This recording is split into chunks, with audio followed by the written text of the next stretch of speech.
Comme l'a dit Dumbledore, ce sont nos choix qui montrent ce que nous sommes vraiment, beaucoup plus que nos aptitudes. Sorciers, sorcières, étudiants en magie, bonsoir. Depuis la sortie du jeu Hogwarts Legacy, on peut dire que l'insatisfaction de nombreuses sorcières et sorciers face à la maison qui leur a été attribuée par le Choixpeau magique s'est fait quelque peu ressentir. Et si la déception ou la surprise peut totalement être comprise, j'avoue avoir beaucoup plus de mal avec les propos virulents et parfois extrêmement blessants que certaines personnes ont pu avoir vis-à-vis des différentes maisons de Poudlard. Car si vous me connaissez un petit peu, vous savez très certainement que je m'évertue depuis un petit temps, à contrario de la Warner, à valoriser chacune d'elles. D'ailleurs, je vous invite fortement à consulter la vidéo de votre maison. Qui sait, vous pourriez être grandement surpris. Cependant, si je vous retrouve ce soir, ce n'est pas pour vous parler de l'intérêt de chaque maison, mais plutôt pour répondre à une question que je me suis posée face au mécontentement de certains.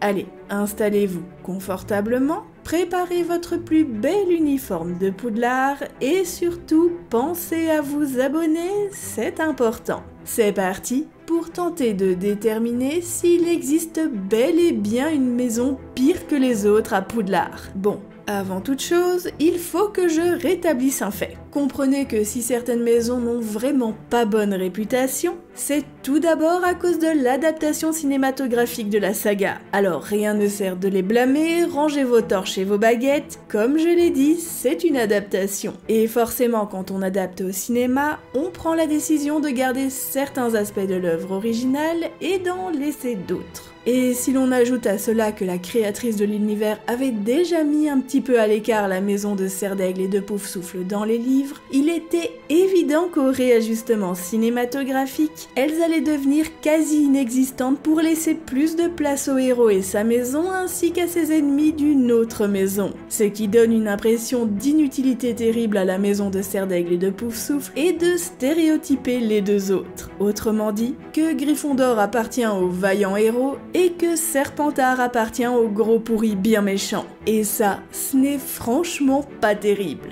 Retenez que la méconnaissance fait des ravages, donc prenez bien le temps de vous renseigner sur chaque maison et faites preuve de bon sens et d'honnêteté envers votre personne pour votre bonne évolution. La maison Gryffondor et Serpentard ne sont pas faites pour tous et ne développent peut-être pas les qualités et les forces que vous possédez. Voilà, c'était le petit point de départ, histoire de remettre chaque maison sur un pied d'égalité.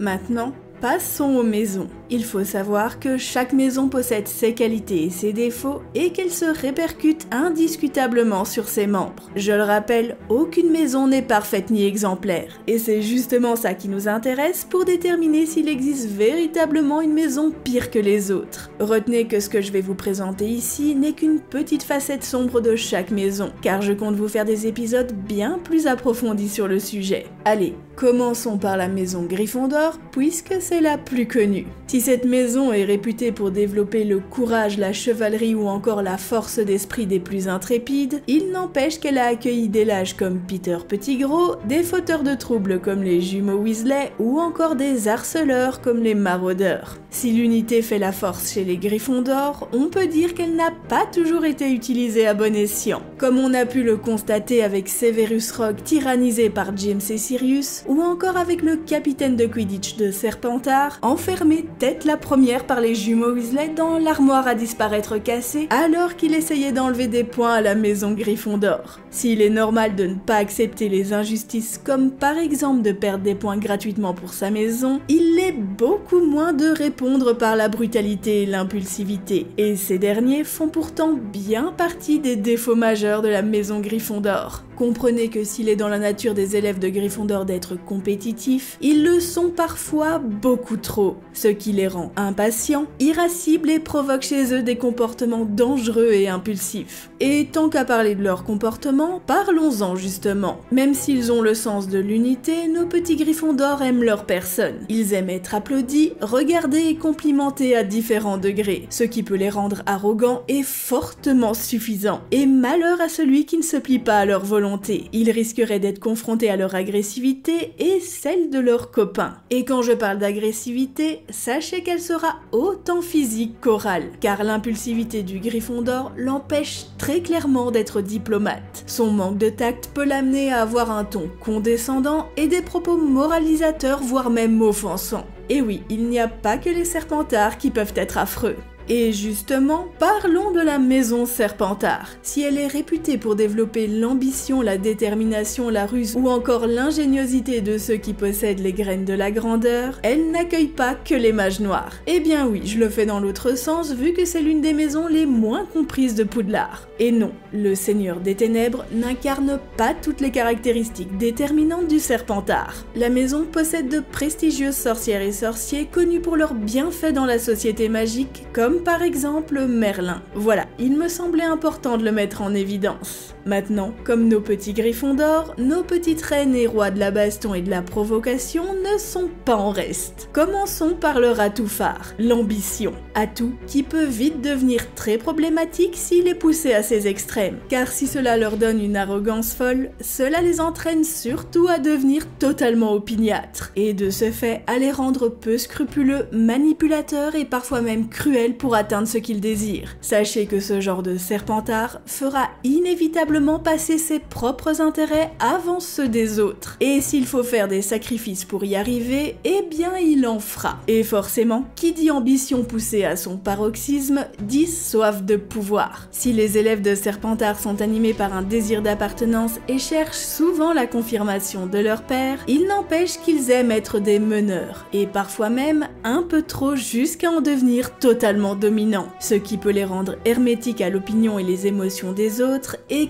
carrément irascibles et susceptibles à la moindre contrariété. Et comme pour les Gryffondor, gare à celui qui se mettrait en travers de leur chemin, car si les Gryffondor sont explosifs, les Serpentards peuvent être sournois. Gardez en tête que la soif de pouvoir et leur désir de domination peuvent les mener jusqu'à une forme de magie comparable. Si les plus sages se contenteront en cas de querelle de vous envoyer un petit maléfice, comptez sur ceux qui ont des connaissances plus poussées dans le domaine pour vous anéantir à petit feu. Oui, parce que j'ai oublié de le préciser, mais les Serpentards ont cette tendance à aller dans les extrêmes, la demi-mesure ne faisant pas vraiment partie de leur vocabulaire, ce qui peut d'ailleurs les mener à transformer leur intérêt en véritable obsession. Que l'on parle de différentes formes de magie, de passions comme la politique, le Quidditch, les artefacts magiques, ou encore des relations amicales ou amoureuses. Car contrairement à ce qu'ils laissent transparaître, la froideur légendaire des Serpentards cache souvent une instabilité émotionnelle et une sensibilité exacerbée. Autrement dit, quand ils aiment passionnément, et quand ils détestent, eh bien c'est aussi passionnément. Bref, si les Serpentards ne trouvent pas leur équilibre, ils peuvent vite devenir très dangereux.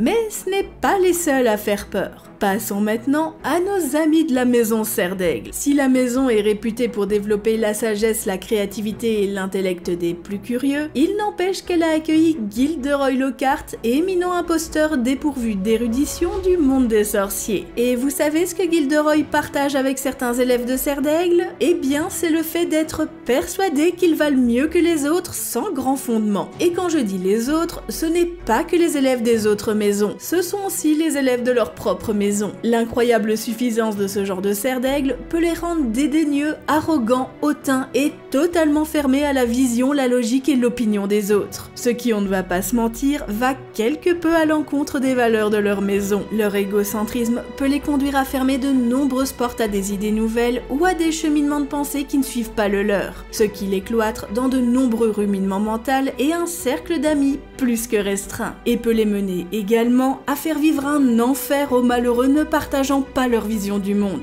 comme on a notamment pu le constater avec la pauvre Luna. Comprenez que les Serdaigles peuvent vous faire sentir grandement seuls et parfois même stupides. Et si cela ne dérange généralement pas les élèves de Serdaigle qui sont de nature à être des électrons libres et qui par conséquent s'aventurent rarement dans des amitiés de groupe, cela n'est quand même jamais agréable de fréquenter à longueur de journée ce genre de personnages. Autre problème lié à nos amis de bleu et de bronze est qu'il ne faut pas trop compter sur leur soutien si les choses se gâtent. Comprenez que si certains élèves de Serdaigle adorent mener des expériences, ils détestent être dans des positions inconfortables, et que sous la pression, certains pourraient s'évaporer et laisser seul avec le problème le malheureux qui les aurait accompagnés. Charmant, n'est-ce pas ? Bon, il est temps de descendre dans les cuisines du château et de nous rapprocher de nos tendres Poufsouffles. Si leur maison est réputée pour développer l'humilité, le sérieux, la loyauté ou encore la tolérance parmi les plus conciliants, il n'empêche qu'elle a accueilli des arrogants et des égoïstes comme Zacharia Smith. Bien qu'il soit bon de souligner qu'elle est la maison à avoir formé le moins de mages maléfiques dans le monde des sorciers, cela n'empêche que ses élèves ont aussi leur part sombre. Si leur bonne composition est légendaire et qu'il fait souvent bon vivre auprès de ces derniers, il est bon de noter qu'un Poufsouffle trop conciliant pourrait faire déchanter de nombreuses amitiés, car cela peut amener certains Poufsouffles à manquer d'honnêteté ou de transparence vis-à-vis de leurs propres opinions, histoire de ne pas se retrouver dans une position inconfortable ou blesser malencontreusement les autres. Eh bien oui, le confort avant tout. Si le Poufsouffle aime l'harmonie et la sérénité dans ses relations, il peut se retrouver dans deux cas de figure assez problématiques. La première étant que si les Poufsouffles en général aiment être en bonne compagnie, certains craignent par-dessus tout de se retrouver seuls. Ils vont donc tout faire pour être aimés, absolument tout, jusqu'à en devenir indispensables et créer un peu de codépendance, ce qui va forcément entraîner par la suite des dérives. Car si les Poufsouffles se plient en quatre pour vous, ils attendront que vous en fassiez de même pour eux.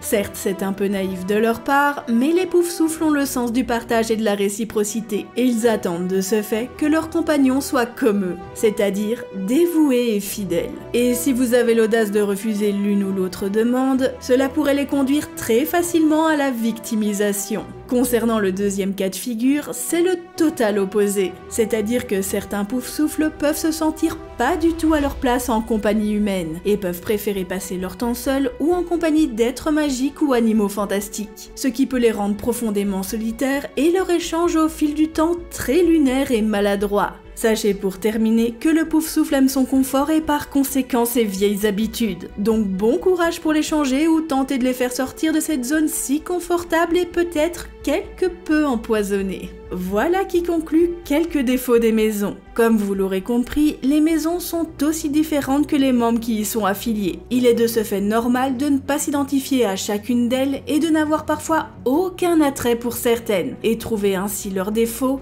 particulièrement horribles. Sont-elles pour autant de mauvaises maisons? Eh bien non. Objectivement, il n'y a pas de pire maison, seulement des maisons avec laquelle vous n'avez pas d'affinité. Gardez en mémoire que chaque maison est unique et spéciale à sa manière, et que ce n'est pas parce que vous ne vous y retrouvez pas que c'est le cas des autres personnes. Car si chaque maison conviendra à quelqu'un, elles ne conviennent pas à tous. Et voilà, c'est la fin de cet épisode. J'espère qu'il vous aura plu. Si vous voulez plus d'analyse sur votre maison, n'hésitez pas à me le dire en commentaire. Avant de transplaner, n'oubliez pas de lancer votre meilleur expecto patro-like et de partager cette vidéo à vos amis sorciers. Je vous dis à très bientôt pour d'autres vidéos. D'ici là, prenez soin de vous et des autres. Sorciers, sorcières, étudiants en magie, au revoir.